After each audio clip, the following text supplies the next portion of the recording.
Welcome to LB's Ideas Connected, the official podcast from Lino Bureau, where we explore the fascinating world of innovation, consumer goods, and technology.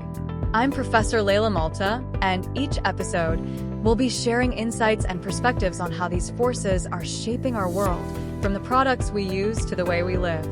Let's deep dive together into innovation, consumer goods, technology, and much more. Hi, we're Brad and Lilly, and we're the digital hosts of LB's Ideas Connected, the podcast series from Lino Bureau. Today we'll be deep diving on Professor Leila Malta's article about innovation in crisis times and how changes in economic cycles leverage innovation for business success. Professor Malta has seen quite a lot of economic upheaval in her lifetime. She has, hasn't she? From the oil crisis of the late 70s to the more recent 2008 financial crisis. Yeah. It's fascinating how those experiences inform her view that crises are cyclical. Right. And becoming even more frequent thanks to things like globalization and technology. You're right. It's like the world is on fast forward. Yeah. And that makes her point about needing method, not fear, even more relevant. Right. Absolutely. It's like playing chess. You need to anticipate not just the immediate impact of a crisis, but also the ripple effects. Yeah. Down the line, Professor Malta's focus on strategic innovation is all about having that long-term vision. Okay, so let's dive into what she means by innovation, because it can be a bit of a buzzword. Yeah, it can't. The OECD has a definition that's pretty formal. Something like a new or improved product or process that differs significantly, goes on and on. It does get a little jargony, doesn't it? It does. I actually prefer the definition from A.G. Lafley and Ramcharm in their book, The Game Changer. Okay. They define innovation as the process of transforming an original idea into something scalable that delivers results. I think that gets to the heart of it. Yeah. Especially in the context of business success. That makes a lot of sense. I'm really drawn to the emphasis on results. It's not just about coming up with cool ideas, it's about making them work in the real world. Right. Especially during those turbulent economic cycles Professor Malta talked about. Yeah. Do you think that's where strategic planning comes in? Definitely. It's about connecting those innovative ideas to the overall growth strategy of a company. And that's where McKinsey's 3 Horizons of Growth framework can be really valuable. Okay. Think of it like building a house. Horizon 1 is your foundation, the core business you need to sustain today, less than 18 months out. So keeping the lights on, making sure you're delivering on your existing promises to customers. Got it. Exactly. Then you have Horizon 2. That's like adding new rooms onto your house, expanding your offerings, and exploring adjacent markets. Think 36 months out. Okay, so taking what you're already good at and stretching it a bit further. Precisely. And then there's Horizon 3, which is where it gets really interesting. That's pretty good. That's like building a whole new house, creating entirely new businesses that might even disrupt your existing ones. We're talking 3 years or more out. So you need a balance of all 3, right? You do. Otherwise you end up like Kodak or Nokia, stuck in Horizon 1 and missing out on the future. Exactly. They were once giants, but their inability to innovate beyond their core business ultimately led to their downfall. It's a cautionary tale for any company, regardless of industry. Professor Malta highlights 2 very different approaches to selecting innovation projects. He does. On one hand, you have reactive selection, which is kind of like throwing darts at a board and seeing what sticks. Yeah. Right. It's very much driven by whatever proposals happen to come across your desk. And it can lead to a very unbalanced portfolio, often skewed towards those short-term Horizon 1 projects. Which makes sense because those are usually the easiest to implement and show immediate results. But as we've seen, that can be a dangerous trap if you neglect the other horizons. Professor Malta argues for a more proactive approach, right? Yes, she calls it proactive selection, and it starts with a commitment to innovation. Companies that use this method actually set a budget specifically for innovation measured as R&D intensity. It's basically the percentage of revenue they invest in research and development. And that varies a lot across different industries, right? I remember seeing some OECD data that showed pharmaceutical companies invest a huge chunk of their revenue, almost 28% in R&D. Yeah. Meanwhile, you have wholesale and retail companies at less than 1%.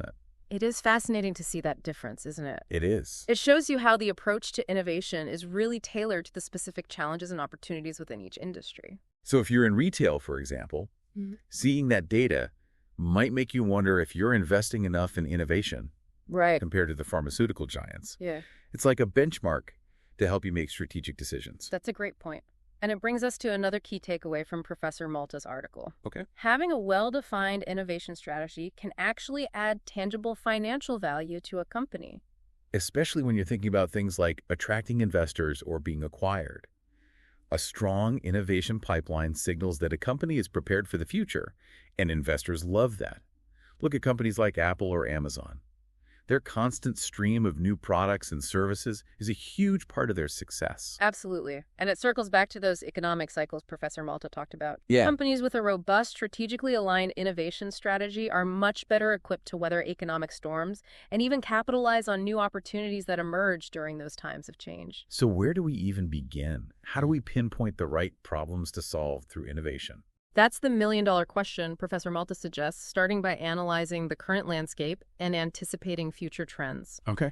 For example, right now we're seeing major shifts in consumer behavior and increasing demands for sustainable solutions. She specifically points to sustainability in materials, energy use, and the circular economy as a key area for innovation. Right. And then there's this whole idea of integrating packaging with technology. Right. Think about smart packaging using technology to enhance logistics, retail experiences, and even marketing. It's a whole new frontier. And of course, we can't ignore the elephant in the room, the COVID-19 pandemic. It's created a whole new set of challenges and opportunities for innovation. Absolutely. And that's where some of the research from global data on consumer preferences for food and beverage packaging becomes incredibly relevant. What's fascinating is that we're seeing a significant shift towards what they call germ-free packaging. Wow, germ-free packaging. That's interesting. It makes you wonder if this pandemic will accelerate a move away from plastics due to hygiene concerns. It's certainly a possibility, and that raises some important questions about how we balance sustainability with the need for safe and hygienic packaging. Professor Malta brings up a really crucial question. Yeah. How can we ensure that post-consumer recycled materials are free of pathogens? This could open up a whole new area for innovation, exploring things like nanocomposites or antimicrobial substances in packaging materials. It's a challenge that demands creative solutions. And we also can't ignore the potential disruptions to supply chains that we've seen during the pandemic. Right. This means innovations that extend shelf life, particularly for food, beverages, and medications, become even more critical. Speaking of disruptions, Professor Malta's article also highlights a potential shift towards flexible packaging in China, driven by the government's consideration of stricter regulations for wet markets in response to COVID-19 risks. It's a domino effect, isn't it? It is. A crisis like a pandemic triggers regulatory changes, which can then influence consumer behavior and ultimately reshape entire industries. And that brings us right back to Professor Malta's central argument. Yeah. We shouldn't fear these shifts, but rather view them as opportunities for innovation. Exactly. It's about embracing that method over fear mindset. Instead of burying our heads in the sand, we can use strategic innovation to navigate the changing landscape and even emerge stronger on the other side. It really underscores the need for agility and adaptability in today's business world. It's like surfing. You have to ride the waves of change and use them to your advantage instead of getting wiped out. That's a great analogy. Yeah. And Professor Malta's article provides a sort of roadmap for navigating those waves. It's not just about reacting to crises. It's about anticipating them and building a culture of innovation that allows you to adapt and thrive. So let's bring this back to our listeners for a moment. Whether you're a CEO or just starting out in your career, how can you apply Professor Malta's insights to your own work? I think the key takeaway here is that innovation isn't just for tech companies or R&D departments. It's a mindset, a way of approaching problems and finding creative solutions. That can be applied in any field. So it's not necessarily about inventing the next iPhone. Right. It's about constantly looking for ways to improve processes, products, or services, no matter how small. Exactly. And remember the importance of that balanced portfolio across those 3 horizons of growth we talked about? Yeah. It's easy to get caught up in the day-to-day demands of Horizon 1, but neglecting those longer-term, more disruptive innovations in Horizons 2 and 3 can leave you vulnerable in the long run. It's like that saying, you have to work on your business, not just in your business. Right. You need to carve out time and resources to think strategically about the future. You do. Even when things are hectic in the present. Precisely. And don't forget, innovation doesn't always have to be this big, expensive undertaking. Yeah. It can start with small, incremental improvements, experimenting with new processes, or even just challenging the status quo and asking, why do we do things this way?